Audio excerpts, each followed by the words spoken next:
Greetings, everyone. This is Rock and Roll Spot Connection with the Glee Comic Roundup.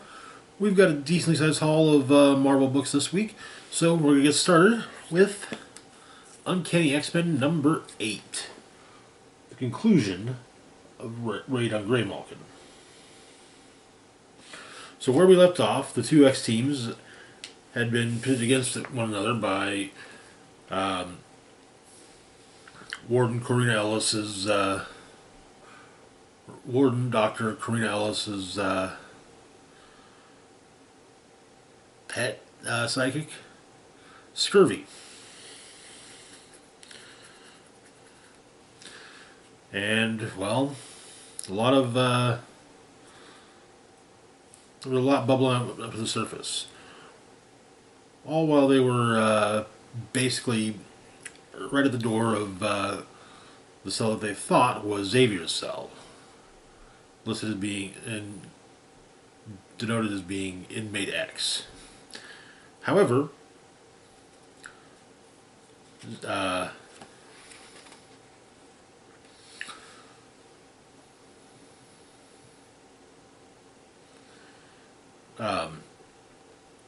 Nightcrawler and Psylocke managed to discover that Inmate X was not, in fact, Xavier. They don't know who it is, but it's not Xavier. So the issue opens with a flashback, and we get Scurvy's origin. Apparently, he was he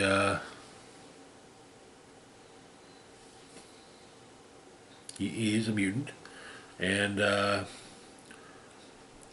he appeared on Karina's podcast, Meet Dr. Karina.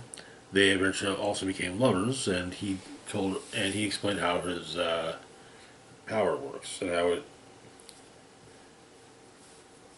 he told her that every time he used his telepathy, it aided him inside. Said it was a sacrifice that had to be made, and it started calling him Scurvy rather than Philip. In the present, we see that Scurvy has pretty much handled the X-Men aside from Nightcrawler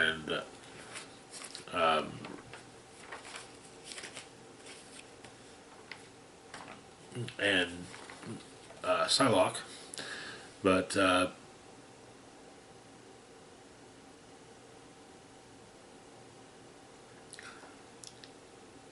and the X-Men are trying to both X-Men are trying to get out of there. Rogue manages to put forth a decent effort.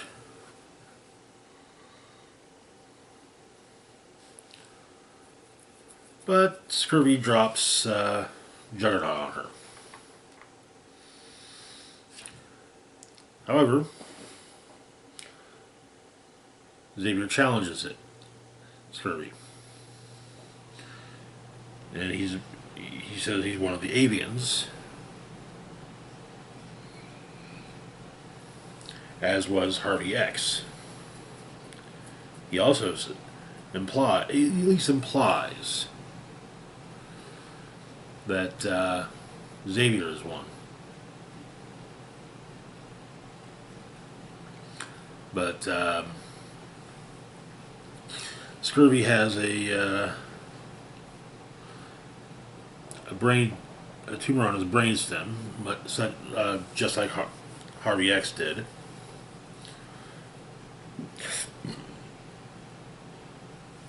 And that's what's eating at him. But Rogue manages to basically slap sense into Cyclops. They realized they had to get. They need to pick someone from each team to shake the rest of the teams out of what's going on. They both agree that it should be Magic and Wolverine.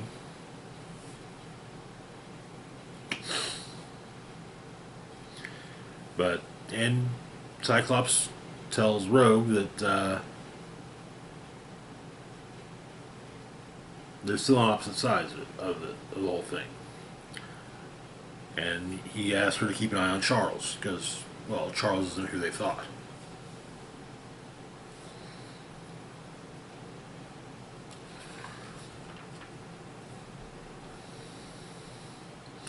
But and so Ileana and Logan managed to snap everyone out of it. Um, but Rogue Point says to herself, thinks to herself that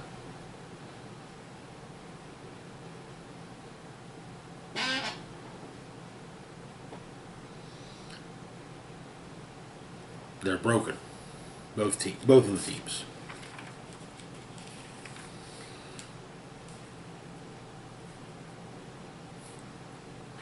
But Ellis gets a rifle from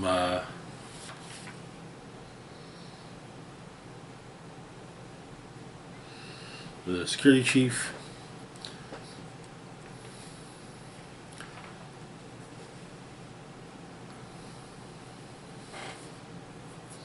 Rogue has decided that she should have knocked Ellis's block off when they last met.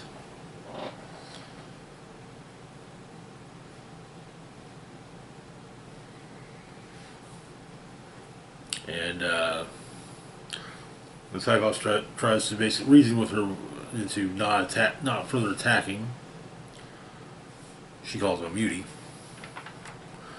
And she presents the first of the trustees.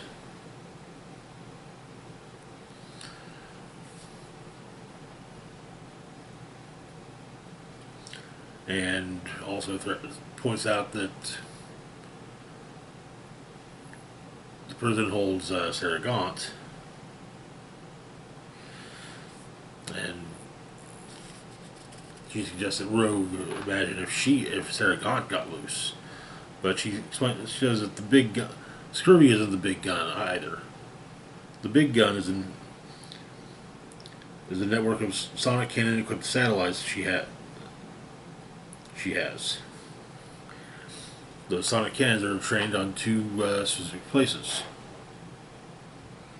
Haven, Louisiana, and Merle, Alaska. Then Siren seemingly breaks a little bit of the hold that being one of the trustees has on her, and says that, and tells Rogue that Ellis will do it. But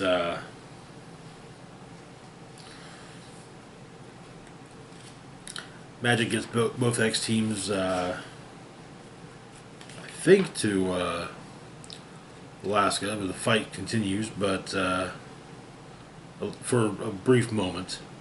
But Beast and Rogue, or Beast and Gambit managed to calm things down a bit. And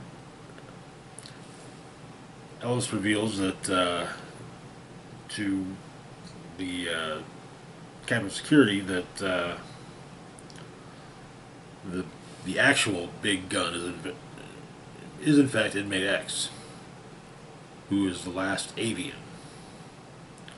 And that is where the issue ends. Good conclusion to the crossover. I was kind of afraid that we might end up seeing Rogue actually take Xavier out of the prison, but and Xavier opted to stay because he has done horrible things, and he admits them. But I was glad that it didn't. It seems that there's going to actually be a change for at least a while, a change in a somewhat lasting change in the status quo of the X-Men. So I like that. Moving on though to our next book, we've got Sentinels #4. where we left off in Sentinels, Lawrence Trask, Dr. Lawrence Trask, and Warden Karina Ellis' team of Sentinels is drafting, which is fairly lethal to them. Basically, it means that the nanites are little by little taking over for them. Also,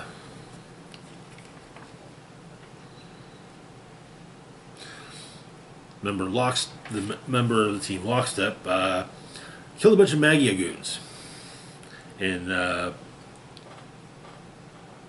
Passaic, New Jersey, to basically get his ex-wife, I'm assuming, out from under the thumb of them. She took out a loan, and well, the interest is sort of scare their son. But Ellis shows up at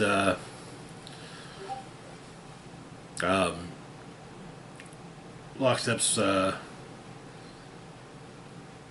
family's house, and basically says, "Yeah, we're gonna make, there's maybe not a cure, but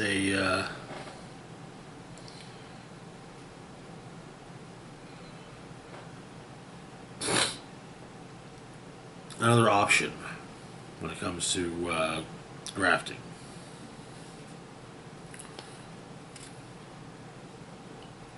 And they will be doing what they can to make sure that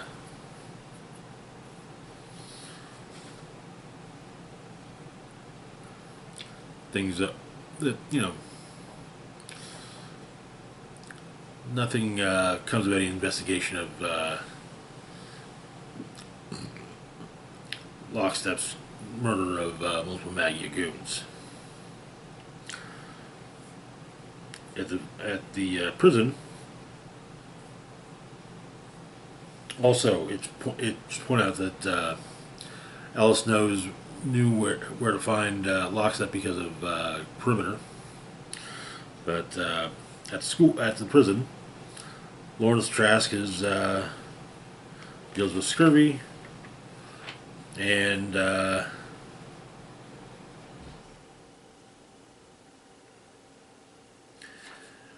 he wants to know why. Or he explains what he wants to know why. What's with the Sentinels. In the cells, however,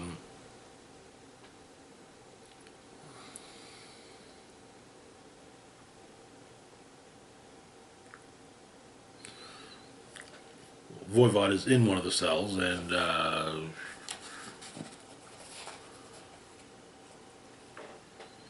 Sawtooth he's asking Sawtooth to break him out. Drumfire is doing the mood regulators, and it goes in for her mood regulators, but she hallucinates about Onslaught again and escapes. Voivod and Sawtooth break out, and so Ellis says the hounds after them. Drumfire escapes and seemingly runs into Xavier. Her hallucination of Onslaught turns into Xavier, and Voivod and Sawtooth have been talking about the Junkyard Boy, and as Scurvy finds out who the Junkyard Boy is from Trask, it's Justin Seyfried, the late Justin Seyfried. Apparently, the programming change that was made to Safer Sentinel was obeyed even in basically destruction, and the programming wouldn't let Safer die. Also, Trask has stated that all the previous Sentinel programs have failed because of the the homicidal directive, kill all mutants. But Voivod and Sawtooth deal with the Hounds, and mostly Voivod, but who blows himself up, leading Sawtooth to find the remains of Justin Safeward. And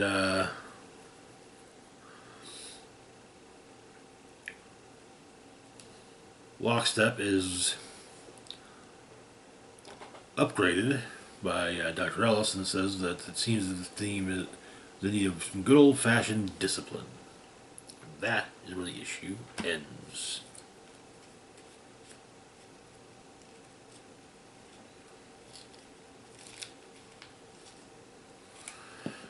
Interesting. I think this is the next to last issue. So let's see what becomes of Lockstep's new form. Moving on, though, to our last book for the moment, we've got NYX number 7. Where we left off, things were looking up for the mutants in New York. Admittedly, Prodigy had lost his job, but he was basically trying to make the mutants of New York kind of more of a community, and potentially it was working, especially with help from some of the members of the community: Miss Marvel, Wolverine, Laura, Anole, and Sophie Cuckoo. So the issue opens. Sync is walking the streets of New York and heads to NYX. Gets a glimpse of the place. He's not too fond of Prodigy, and thinks that Prodigy's basically making this whole thing about him. He's apparently sitting on a throne, and as Sync puts it. But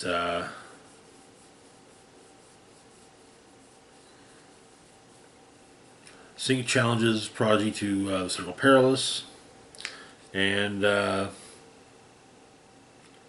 Kamala, she's her cousin, the Truth Seeker, and goes after him, and he attacks her. He meant to be seen by her, though, but she takes the blast of a hand grenade he throws, and basically ends up chasing him. It seems though that the Truth Seekers are utilizing. I would imagine probably secondhand goblin tech, gliders, pumpkin bombs, but Sync and Prodigy duke it out, and it turns out that Kamala's cousin is trying to learn her Miss Marvel's identity. But the scanner bot, kind of a dollar store spider slayer, that's didn't manage to gather sufficient data. Interesting thing though, It looks like the Truth Seekers are also utilizing outfits similar to the Purifiers.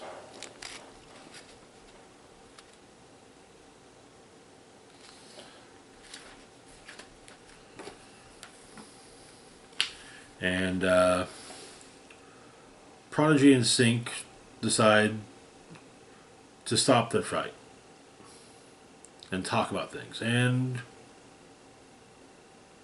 Sync thinks he's going to stay. He's going to stick around for a bit. And, you know, he's kind of thinking about the fact that Prodigy isn't calling, you know, this whole thing a school.